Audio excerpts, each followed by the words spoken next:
Hello, everyone. A very good evening to all, and welcome to the second session of AC Bootcamp 2. We are so glad you all are here and could make it to the session. And yes, congrats to all the eligible participants who are going to receive the credits from the quiz.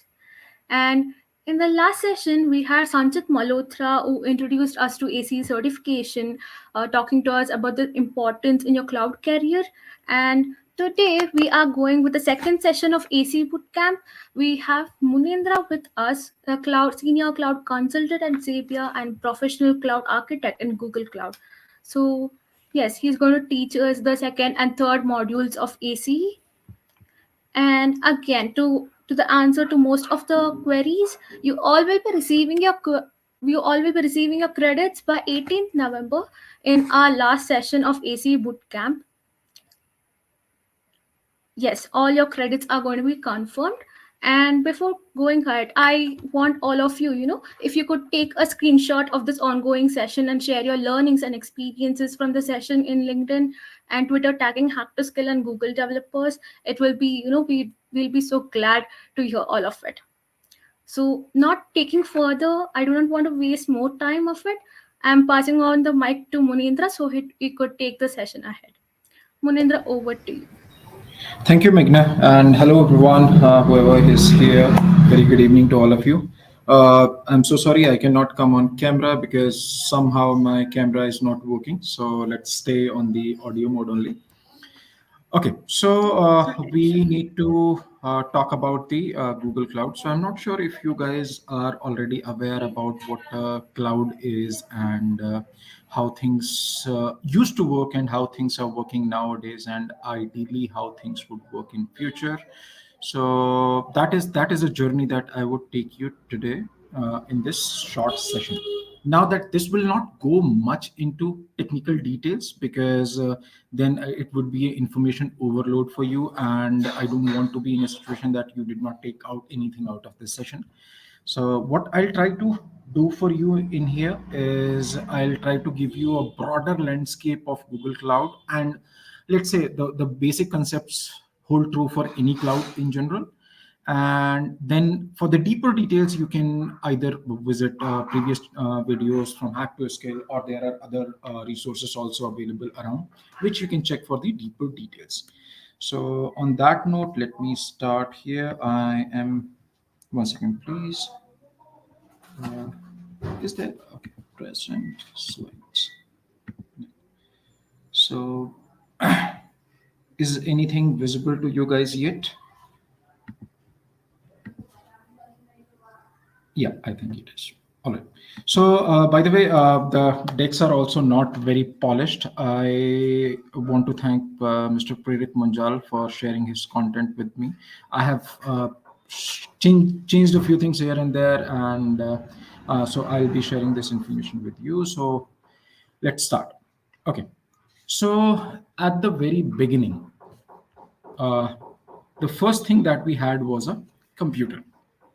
Before that, everything was fine in life, no problems, but then this thing came along and changed our lives forever. So now, what does if I ask you guys, what does a computer do? Can you go on, like, can you put your answers in comment section? If I ask you, what does a computer do?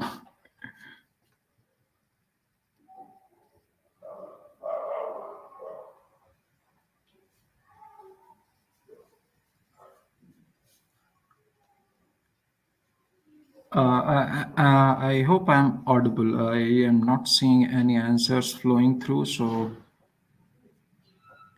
yes, Anmol. Yeah, I think, yeah, process data. Yes, perfect. Shiva Shankar. Computers can compute. Perfect. That's the thing the computers do. They compute. Like a calculator, it calculates, a computer computes. Now, that is the first thing that a computer does.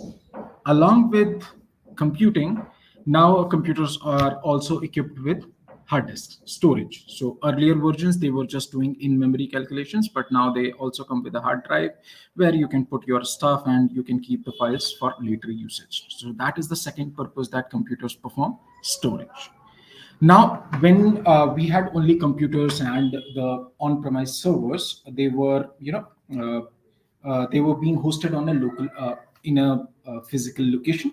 So if you have a company, you will have your own server room and etc. etc. etc. But the problem happened, let's say imagine a scenario that you have a computer. If you want to do something, you can do on it. But let's say you do not have a computer, then what's the next thing, the next best thing you can do? You can go to a cafe, a cyber cafe, where you will have a set of computers, and you can pick one computer and you can work on this. You can rent that computer on hourly basis. You can rent, you can work, and once your work is done, you can log off and you can come back. So think of cloud as a big cyber cafe, if you may.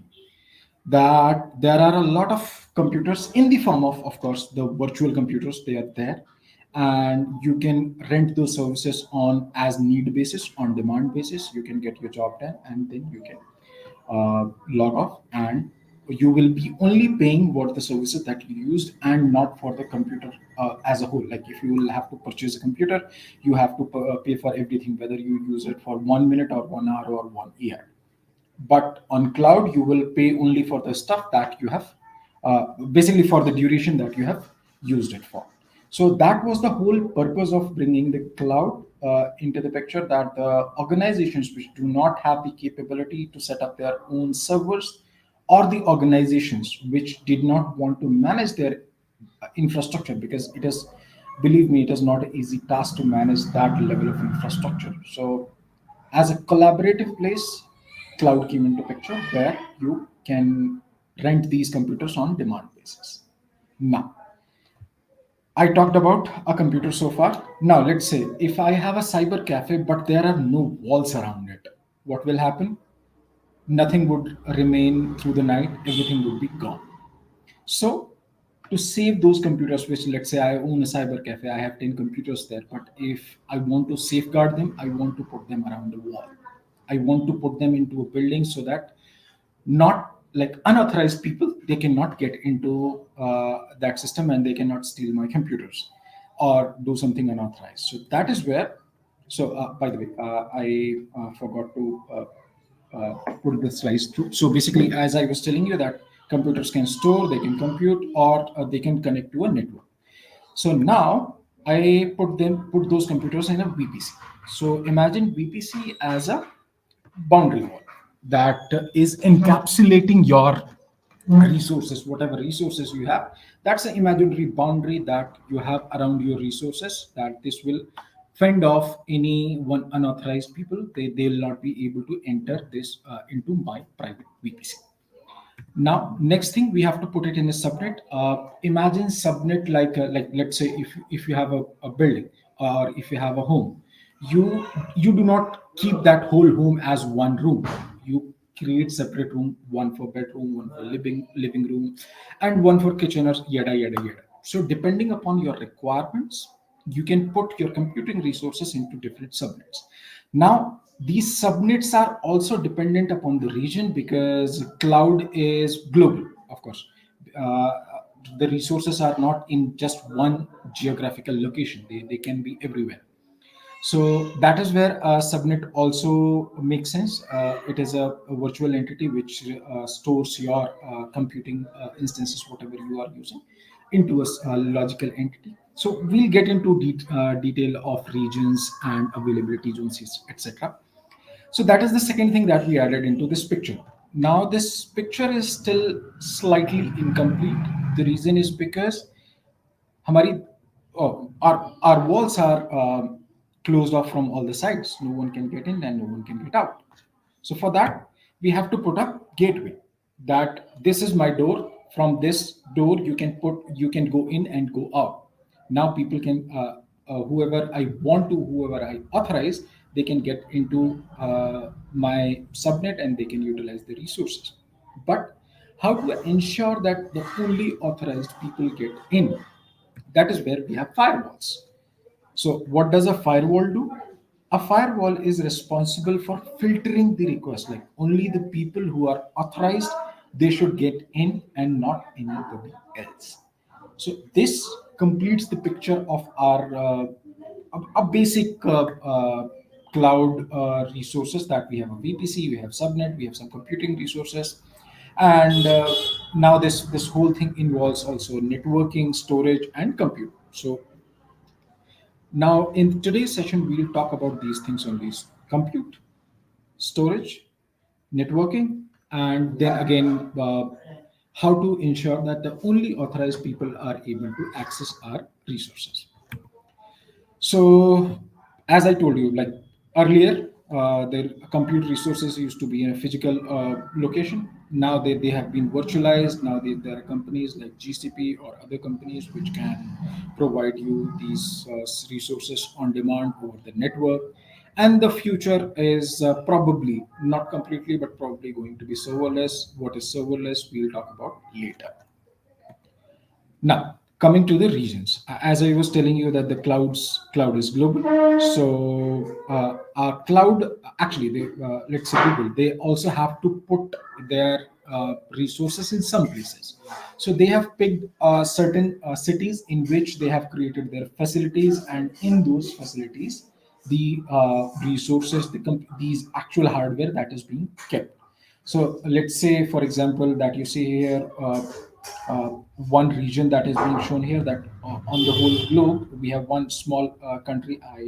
Unfortunately, I don't know which country that is on my screen, but that, let's say, assume that that is a country A. In that country, in one particular city, there would be facilities of Google where they would be keeping the actual hardware resources. Now, that would not be just one single facility.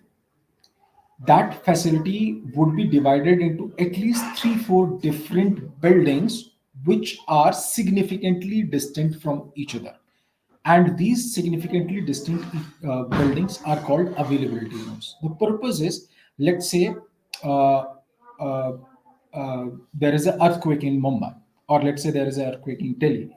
Now, whatever data center that we have in Delhi, all of them should not go down at once, because there are a lot of companies which are hosting their data, which are relying on Google for their compute resources.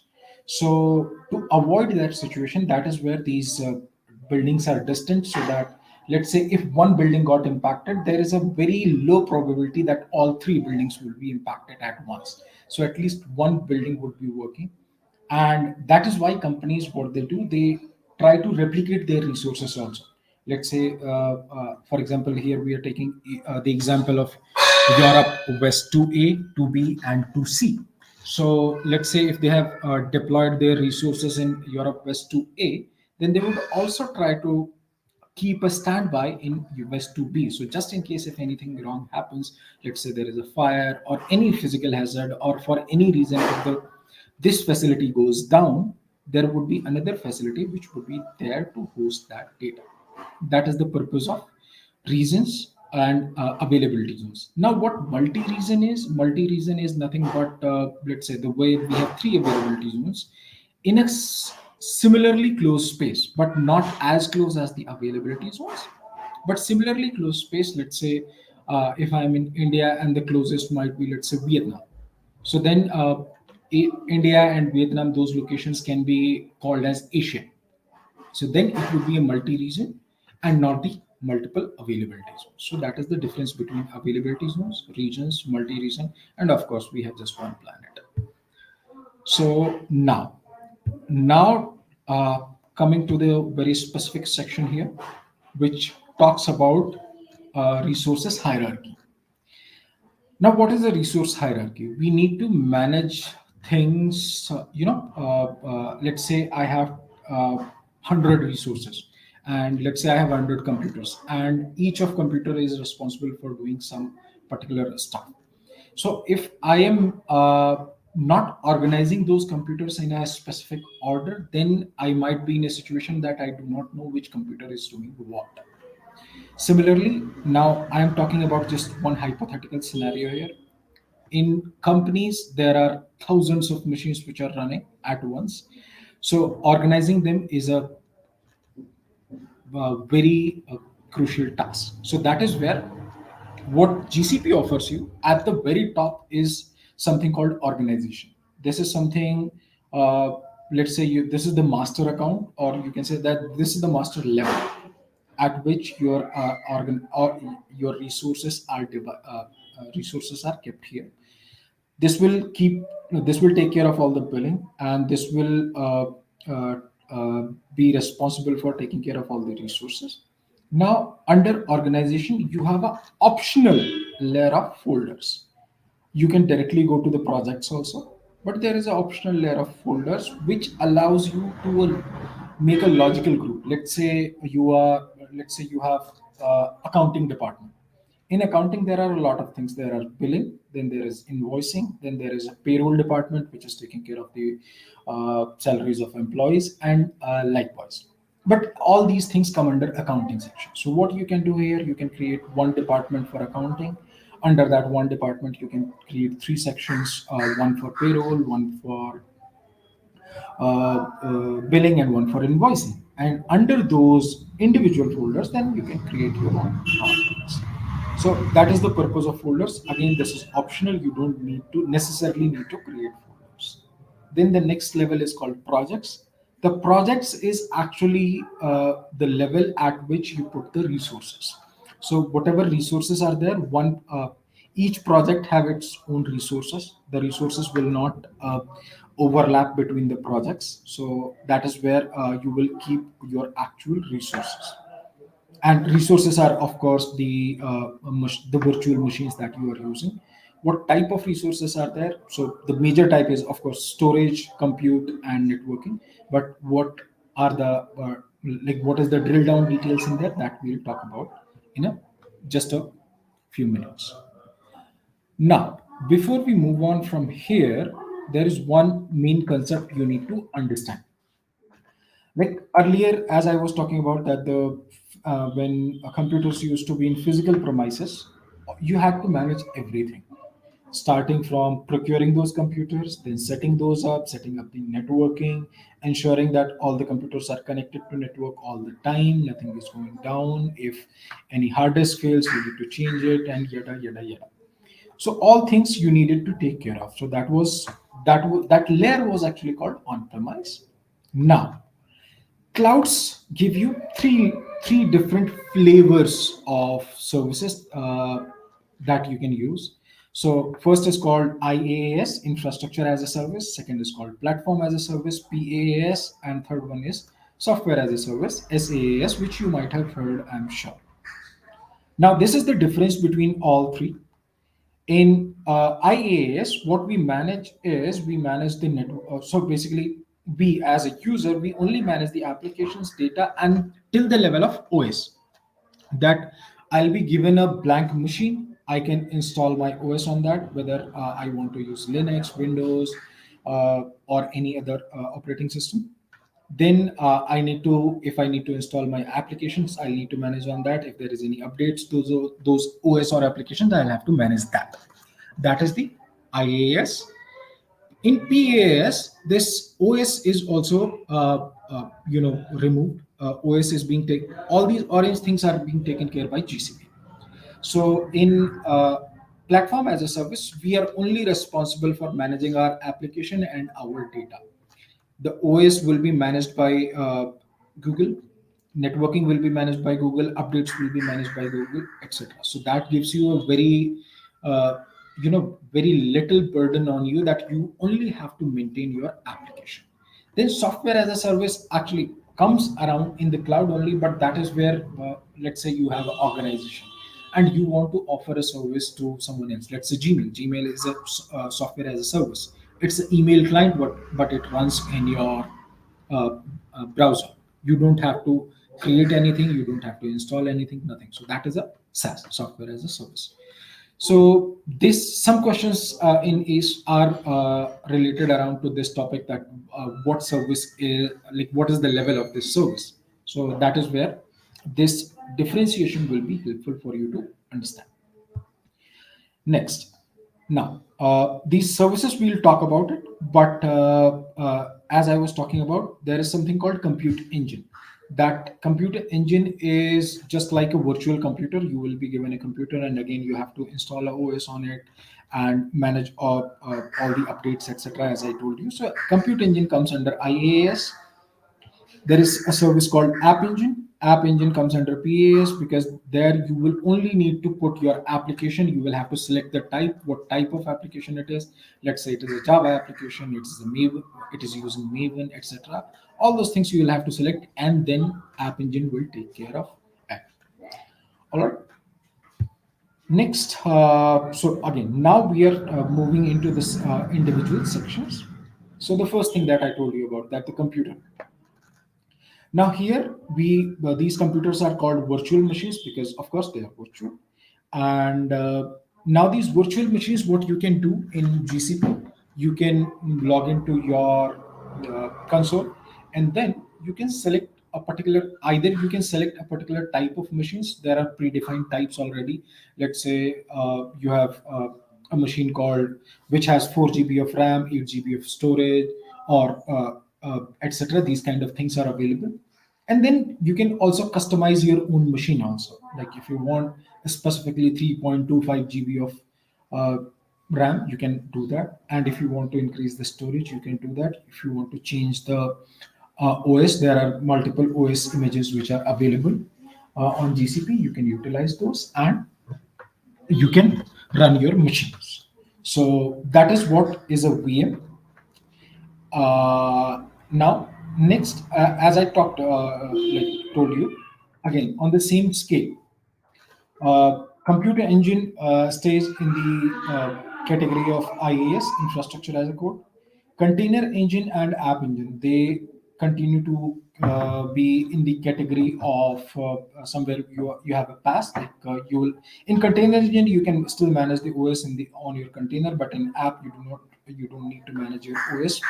And then you have cloud functions, which is actually a new category, functions as a service. It is called, where you can just put the code. You don't even need to put the built app. You just need to put a code, and that then cloud functions would run that code and do its job. So those are the compute options which are available on the left. The more you move to the left side, these are customizable. The more you move to the right side, they are more managed by GCP. Next we have is the storage type. Now this is where you will have a lot of varieties available. Now, in storage type, there are actually multiple types of storages that you might want to have.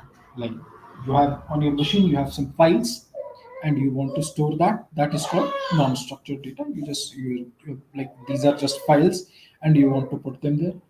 Then you might have some sort of structured data, like in the format of a table or a data that you might to put into an Excel sheet. That type of data you would need a database for that. Then again you might have some sort of big data which is fairly huge. In that case you would need something from a cloud big table or cloud bigquery.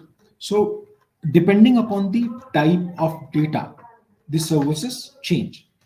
Now let's say for example you have some files and you want to just store them, then the best option for you would be cloud storage because it is very cheap and it stores your files. Although the type is changed, it is called blob storage because it still stores those files as an object. So this is not a file system, but nonetheless, it will keep your files. If you want to keep the data on your virtual machine that you created earlier, then the best form would be persistent disk. The persistent disk is nothing but a hard drive which is attached to your virtual system. So whatever data, whatever stuff you are doing on that machine, that would stay on that persistent disk. Now, as I told you, like if you have big data needs, then you can either use Bigtable, Firestore, or BigQuery. And if you have structured data, then you can use Cloud SQL. So Cloud SQL is nothing but a like it's a SQL database. You can simply use it as you would use any other SQL type of database. The way like you have PostgreSQL or MySQL, or you have other SQL type databases. And then you have Cloud Spanner. Now the need of Cloud Spanner is that Clouds, basically the way its name goes, it actually spans. So it actually spans across the globe. So if you are a very big organization, if you are a very big organization who wants to store its data in multiple geography locations, so you cannot put your database in Mumbai, and you can like if you would want to access this from, let's say, New York, it will slow down because data will have to travel through a sea cable and then reach there. Although it travels on the speed of lights, but again, that would be there would be a little latency. So to avoid, and also if you create let's say you created two databases, then you have even a bigger problem, that how would you sync that data? Although you can, nothing wrong in that, but again, that's a management headache. So to avoid all that stuff, you can use Cloud Spanner, where it will Google will take care of the latency. It will ensure that your database is available across the global locations, and you would be able to access your data as if it is very closely situated. So that is where you would use Cloud Spanner. Now, finally, we have something called in-memory databases. So, in-memory databases are used for a data which is very short-lived. Let's say if you have an application and it want to utilize some data in the form of cache. So that cache data is very short-lived. So you can use Redis cache, or uh, there are some other type of databases also which you can utilize. And here we have a GCP provided service called memory store. So you can utilize memory store for storing a short-lived data. So that is how you would choose from different types of storage type which are available, which are provided by GCP. And again, this slide also, I'm not sure if you can read this, but that slide also provides you the same distinction, that is your data structured? If yes, then where do you want to put it? If you need a file system, then you need to put it on persistent disk. But if you do not want a file system, then you can put it on cloud storage. And likewise, if your data is relational, you need to put it in Cloud SQL or Cloud Spanner. And if you have no SQL, uh, then you can put it accordingly. And sorry, I keep clicking. uh, no. So you can put it in either Firestore or memory store. And if you have analytical data which you want to put, where you want to run a lot of batch jobs, then you might want to choose from either a big table or from BigQuery. So, and you might want to, you will get this decision tree on Google's website, and you might want to, by heart it, because very certain that there are questions in A's, and in fact in the higher exams also, from which are related to this decision tree, that you will be given a situation that this person has this requirement, which data storage type should she pull, so sorry, should she use, and then you will need this decision tree to decide that how to choose that. All right. Now, GKE is also a service which, but if you are beginning, your cloud journey, then you don't need to go very much into detail. You need to know at a higher level. So you might have heard about Kubernetes. That Kubernetes is a newer technology where you can run your containers, and you can utilize those containers to run your jobs. So containers are another layer of abstraction over a virtual machine. So in GKE or any Kubernetes installation, you will have a node which is already a virtual machine, and on top of that, you would be running some containers in the pods. So those containers, they can have their own OS, and they would be abstracted away components which would perform a certain set of responsibilities. So, again, what are the containers? Containers are abstracted smaller versions of OSs which can run a specific task. And containers are ephemeral. When I say ephemeral, I mean that containers can die anytime. And what Kubernetes takes care of it, the moment any container dies, it replaces it with another one. Pods are logical units again, which would which can contain one or more containers.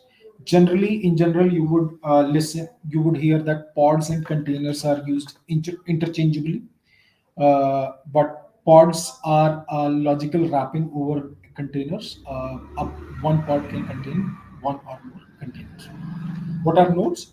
Nodes are the underlying virtual machines on which you can run your pods. One node can run multiple pods, and again, one pod can contain multiple containers. Replica sets is something again for one type of containers. You since a container is a very small subset, so at times you would be in a situation that you want to service more than as more higher set of requests. So in that case you might want to have more than one worker. So you might want to have, for the same application, you might want to have more pods, and that is where replica sets come into picture, that you can have two or more replica sets for the same number of pods. Services is something like if you are aware about SQL. So on top of a table, we can create a view, and whenever there is the data changes inside table, we can query it always from a view. But view itself does not have any structure, or it does not contain any storage. So similarly, service is basically responsible for to be front end of a application. When I say front end, it's not the GUI. I mean to say, whenever a request comes, it comes to the service, and service is responsible for fulfilling this request. And service at the back end uses pods. So at the back end, let's say at one time there could be three pods, or another time there could be 30 pods, and some of the pods could die, etc. But that is happening behind the curtain of service. Service would be responsible for servicing whatever requests are coming to it, and it's the job of a service that it gets the job done from the pods. So that is the definition of service. Ingress maintains that whatever requests are coming to your applications, Ingress manages that what would be the destination of those requests that are coming. And types of services, there are a few types of services which are available. There is something called cluster IP, then there is node port, and then there is load balancer. But again, you can go into details of those. Right now, what I'm trying to do here is I'm trying to cover the overall bird's eye view of the all these services. Next, we have security. As I talked about that, we have three things. One, we have storage. Second, we have compute, and then third, we have networking. So this networking is nothing but networking is managing your security, so that unauthorized people do not get access to your resources. So that is where you create subnet, and you create firewall rules. And how do you manage those accesses? That is where there is something called identity access management, or IAM, that comes into picture. All right. So then again, IAM rules are, let's say, they are sort of a lanyard, that what is the level of authorization that one person has. So on a broader level, there are three types of IAM rules. One is basic, then there is predefined, and then there is custom. So in basic, there are, let's say you have given someone a viewer access, then that person can simply go and see that these are my resources. That person, if that person has the access level of viewer, then that person can go and see, but that person cannot change anything. Similarly, if a person has access level of editor, then that person can go and edit, but that person cannot create anything. So whatever resources are already there, they can be edited by this person, but that person will not be able to create anything new. Then there is another third level of basic access, that is called owner. So owner is someone who has all the levels of access, and this person can create, delete, change anything that person can do. So these are the three basic accesses which are available in GCP. Then there is another set which is called predefined. So this predefined set of accesses is a more fine-grained, more controlled access level, which is there in IAM. Let's say I only want to give edit access to the compute resources. I do not want this person to be touching my storage because I consider my data sacred and I do not want that data to be changed. But I do want to give him access to the compute and make the changes to my compute resources. So that is where you would have a compute admin or something like that, that you will be able to make changes to your compute resources, but you will be only able to view the data resources. You will not be able to make the changes. So this is more fine-grained control, and it is already predefined by GCP because these are the generic usages that people get into on day-to-day basis. So that is, those are a set of predefined, and then again you always have an option of giving a custom control. Let's say if you want to give someone access to your compute resources, but you do not want them to be able to detach a hard drive. They should be able to change the level of RAM or anything, but they should not be able to detach or attach any additional hard drive. So this is a very specific level of access that someone requires, and you can create a custom level of role for that.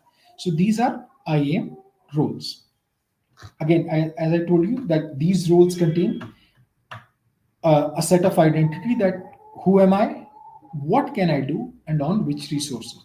The way I told you, like if I am Munindra and I want to edit the compute resources, then again, from this slide, you can see I am Munindra. I can edit what compute resources. So these set of permissions are available in IAM. Now in IAM, there are two major sets of things. One is role and one is policy. Now, before I go into that, there is also one more thing which is called permissions. So permissions are nothing but, as I have been saying, that if you want to edit something, that is a permission. Or if you want to, let's say, very at a fine grain level, that you want to change the type of a resource, let's say from N1 to N2, the machine type. So that is one set of permissions, and like that. So these permissions, when they are combined, then they make a policy.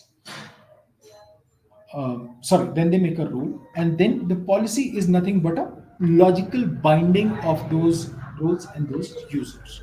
So that is what IAM rule and a policy mean. That it will have rule will have permissions, and then the logical binding of that. This person can have this role, this person can have this role, and likewise. So that logical binding is called policy. Now, finally, we jump into the serverless piece. So, what is serverless actually? So, what we call serverless is again something called PaaS. Okay, what kind of services? Okay, we'll take questions in the end. So, serverless is, as I shown you earlier, that IaaS PaaS. So far we have been talking about compute, which is IaaS, infrastructure as service. But again, there are some services in which you do not have to manage your underlying computing resources. All you need to do is that this is my application and I need to run it now. Google, please take care of it. So that is what is called serverless. Serverless doesn't mean that there is no server. There is, of course, there is a server, but it's just that you are not managing it. All you need to do is bring your application and Google would be able to run. Now there are different types of, again, services. There is Cloud Run, there is App Engine, there is Cloud Function. So depending upon different set of offerings that are being given by Google, and depending upon your requirement, that what is exactly your requirement, you can choose that which is the best service that fits your overall requirement, and you can utilize that for your purpose. All right. So now the final piece of whole this thing comes in the form of DevOps. Now, what is DevOps? So just like, as you might be aware, that just creating an application is just not enough. You need to deploy it, and you need to ensure that it works the way it is expected. So and you would want to keep like whatever code that you are doing, you would want to get control where you can keep that code. So to keep that code, we have in GCP we have cloud code. You can keep your code there. You can use all your git commands as it is, they will work here. Then whatever artifacts that you have generated, it could be a jar file, war file, or any other type of file that you might have generated, and you can store that jar file in artifact registry. If you are using Docker and if you have created a container image, then you can save that Docker image in container registry, and your Kubernetes environment or your Cloud Run environment, it can pull the image from there and it can run your application. And if you want to build like from your cloud code, you want to build your application, then you can use cloud build and it will build your code for you and it will generate an artifact. So these things we take care in the DevOps section. Now there are some other services also which are available, which you want like if you need it, if you need to go into detail, you can go into that. But at this level, it will be better that you first understand that the basic things, what are compute storage and networking details which are there, that you need to understand. All right. So next, in terms of billing, yeah. So this is one piece that I wanted to tell you guys about. That in GCP, that you get a free tier, your free credits, which you can utilize for your practice. uh, you will only be like you will not be charged for free tier, and unless of course you forget to delete it. So when like if you have created your Google account, use only things which are in your credit limit. If a service is beyond credit limit, Google will tell you, and once you are done, delete your resources. Do not forget to delete your resources. Unlike the actual computer, you can delete your virtual machine and you can get away with it. All right. So you can go ahead and you can practice that. There is also quick labs provided by Google, so you can utilize those for your practice purposes. All right. Next, talking about the exam itself. So uh, before we go into the pieces that what could go wrong during the exam, I would like to tell you the things that we need to do before going to exam. So first, you need to prepare for your content. Whatever you have studied, you need to revise it. So if you are following a video tutorial, ensure that you have gone through the whole thing at least twice. And please make notes of whatever you are learning. Please make notes. If you will not make notes, then at the end of the your course, you would be wondering, where did my 2 weeks go? So you need to make notes so that you have a tangible set of resources which you learned in last week, and that will be it will help you easily remember that what did you learn so far. And if you read a word and it doesn't make any sense, then you can simply go back to that particular chapter and you can read that again. So notes will help you in two ways. One, it will help you remember things, and second, when you have to revise things when you are exactly going to the exam, then you will be able to revise the whole things. There are mock exams available on multiple platforms. You can take those. They will help you to understand that how you will feel during the exam, because when you are giving a mock exam, you give an experience of how your actual exam will go. So you should be giving a mock, at least one or two mock exams before you will go for actual exam. And during the exam, do not panic for anything. There might be a situation that system crashes. There might be a situation that your audio or video feed gets interrupted. Like if you are giving it from home, or something is wrong, there would be a coordinator with you who would be helping you throughout, either virtual or if you are going through a data center, there would be a coordinator with you who would be helping you through it. I personally prefer data center. I personally prefer to go to the center and give the exam from there, because that is where I feel more into the control. And I would have someone who would be like, if anything goes wrong, I would have someone who would help me with that thing. So if you are around, then please go to the center and give your exam. If you're not, then you can avail the online method also. All right. So these are types of Google certifications which are uh, which you can take. You can start, of course. ACE is the step of the um, first step of this whole ladder. Then you can go into details. You can give an architect or administrator, or you can go specifically. Let's say you want to learn into machine learning or data science related things. Then you can learn about, like, then you can achieve for data engineer or machine learning engineer, and likewise. All right. So I think that's it. For any further assistance, you can reach out to Hack to Skill Team. You can search for me on LinkedIn. I'll be there, and you can, if you need any help, you can find me there. And of course, please, please, please do self study. No one is going to, hold your hand and take you through it. Whoever has done it, it's nothing like, it's not like you cannot do it. It is tough, I agree, but it is not something undoable, but you will have to do your homework. On that note, Meghna, over to you, and thanks everyone for joining this session.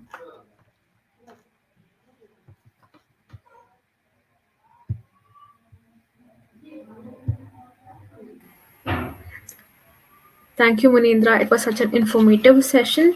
So, going to the queries now, to all the Discord, to all the YouTube audience, you can drop your queries later to AC in the chat box, and we'll be picking out the relevant ones.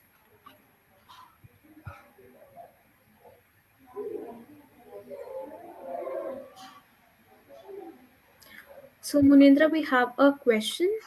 What kind of service is Google Notebook?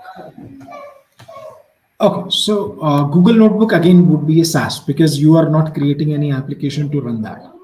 It is being offered to, basically anything that is being offered to you in a browser is a SaaS. Instagram is a SaaS, Facebook is a SaaS, Gmail, Google Drive, Google Notebook, Jupyter Notebooks, everything is a SaaS.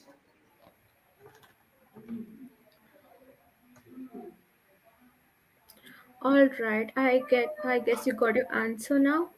So, any more questions, guys? Anything related to the modules or any technical related questions, you can drop them in the chat box.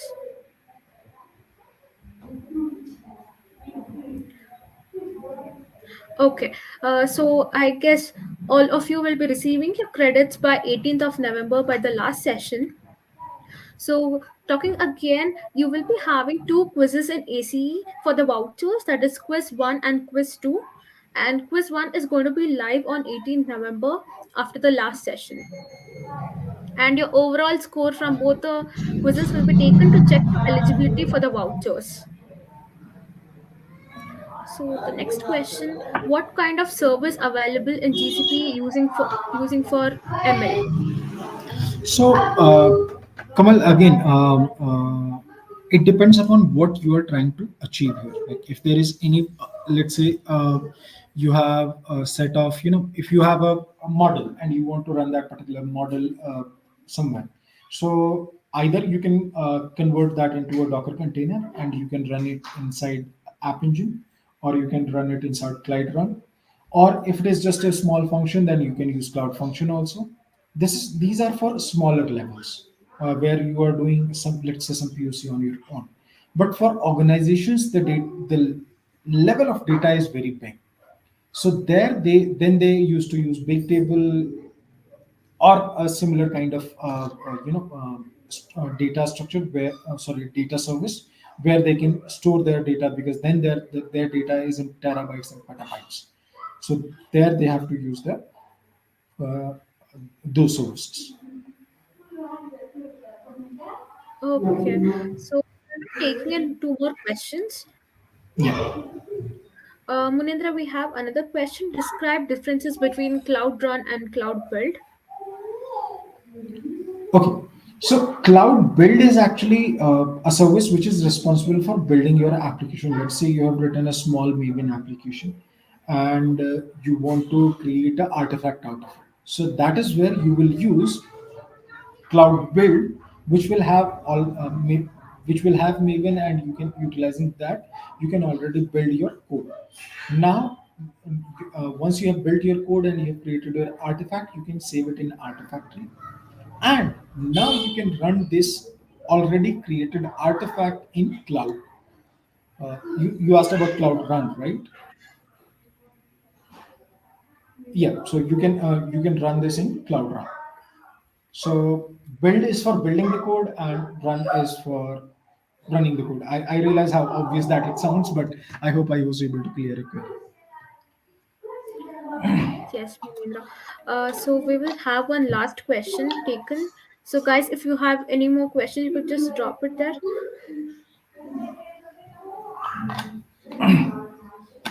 Okay. So what is the difference between BigQuery and Looker? Are both Google services? If yes, then when to use particular one? Siddhant, I am actually not sure about Looker because I have not used it yet. So I guess I'll have to get back to you on this one.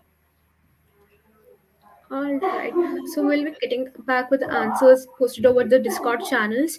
And I guess we have taken all the relevant questions. And talking about the quiz, you'll be receiving all your credits by 18th November by the last session that is on 18th November taken in the third session of ACE Bootcamp. And quiz 1 is going to be live from 18th November onwards. It will be live for 4 days. You can give your quiz, and the competition is going to be tougher. Hope you all give your best. Yes, Sajil, you are going to get your credits by 18th November so you can practice your labs. All right, then. Any more questions related to ACE modules?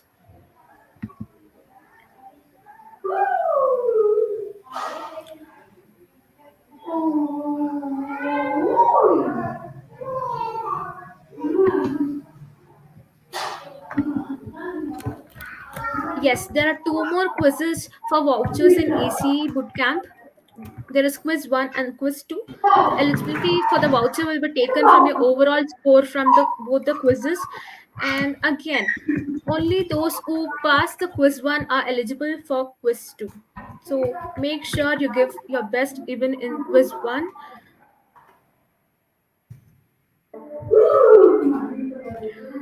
Yes, Sumit, you have to complete quiz as well. It will be a preparation for your main exam.